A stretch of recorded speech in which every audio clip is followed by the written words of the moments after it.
Mau kurus tapi doyan ngemil. Hai, assalamualaikum.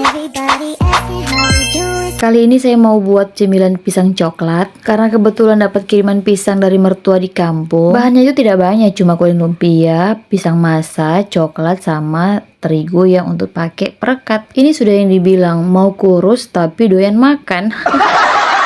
Terus bilang ditunda dulu dietnya, nanti besok. Tahu-taunya besok makin tambah tumbuh ke samping, jadi melebar. Wacana diet itu asli terjadi sama saya. Karena mau bagaimana lagi, godaan itu lebih besar daripada niat. Alhasil karena terlalu najombe, baju dinas, gamis-gamis, semua sempit, sudah bisa dikancing.